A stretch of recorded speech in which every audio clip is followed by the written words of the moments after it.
Le point de départ un peu de la perspective qui est proposée par l'économie de la fonctionnalité de la coopération, c'est de se dire à travers l'acte de manger, de se nourrir, il se joue d'autres dimensions de valeur qui sont liées à ça. Et la perspective du bien vivre alimentaire, c'est de se dire quand on s'interroge à la question de l'alimentation, comment est-ce qu'on est en capacité de tenir ensemble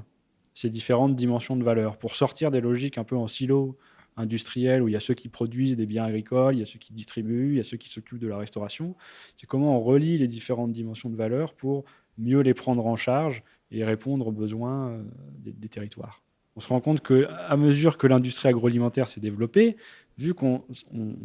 sépare, on cloisonne les questions, on en arrive à un moment donné où ce qu'on mange, ça contribue à générer des effets de non-santé, des effets de maladies, le diabète, des maladies cardiovasculaires, etc., qui se développent aussi parce qu'on n'arrive pas à penser et à structurer des actions qui articulent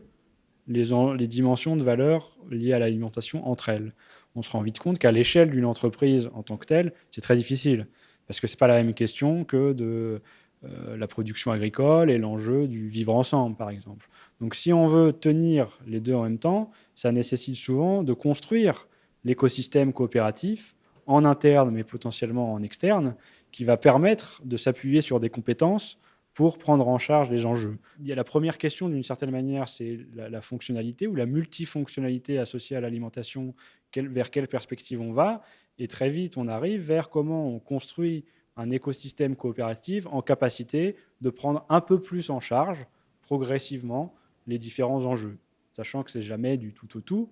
mais c'est plutôt une question de trajectoire. Comment on se réinterroge perpétuellement sur la manière dont on peut un peu mieux prendre en charge les enjeux, les articuler et développer des coopérations euh, dans le temps long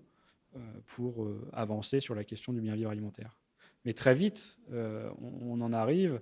justement à la capacité à relier à la fois des personnes qui s'engagent dans un projet entrepreneurial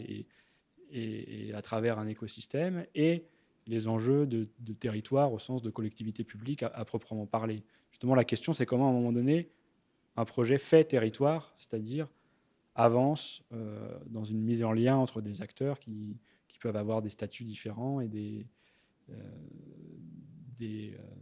formes différentes. Il y a un projet, par exemple, avec un jardin de cocagne dans le Nord-Pas-de-Calais, où le point de départ, c'est comment, à travers la production liée à l'alimentation, on offre une perspective d'insertion professionnelle des personnes et comment on développe une agriculture saine, biologique, par un système de panier. Leur point de départ à eux, c'était ça. Et après, l'enjeu, c'est comment on progresse en intégrant d'autres dimensions de valeur. C'est comment, dans la dynamique d'un projet, on fonde son développement non pas sur une logique de volume, au sens où l'enjeu, c'est de vendre toujours plus ce qu'on a conçu, mais plus sur une attention à la valeur que ça produit et ce qui exige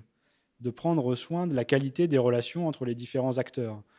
entre les voisins, par exemple, du tiers-lieu, avec les acteurs du territoire, les associations qui développent tout un tas de choses, les enjeux des entreprises du coin,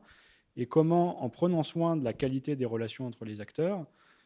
finalement, ça ouvre des perspectives d'action, de développement, et où on imagine progressivement dans le projet des choses qu'on n'aurait pas imaginées avant. Et comment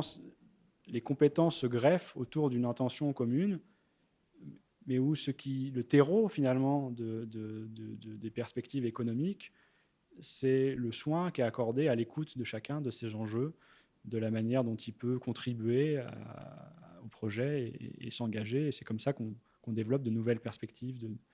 des innovations plus économiques ou servicielles. Là, c'était très frappant, justement, à la fin de l'atelier, il y a quelqu'un qui disait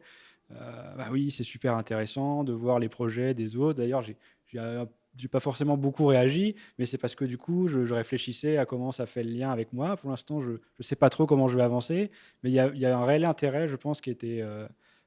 avancé, de continuer à cheminer ensemble, parce qu'on se nourrit beaucoup, en fait, des pairs, des autres, qui eux aussi ont leur propre expérience, et tout d'un coup, ça peut ouvrir un angle dans la tête de quelqu'un, de se dire, ah bah tiens, lui, il a été confronté à un problème qui est pas loin d'être le mien, il s'y est pris comme ça me donne des idées. l'intérêt que ça peut avoir, ce qu'on essaye d'apporter en tout cas, c'est notamment un cadre conceptuel. Mais un cadre conceptuel pas abstrait comme ça, d'en haut, très théorique. L'idée, c'est un cadre conceptuel qui serve à l'action, qui aide les personnes qui sont dans des projets à penser leurs projets, à réfléchir et qui les consolide finalement.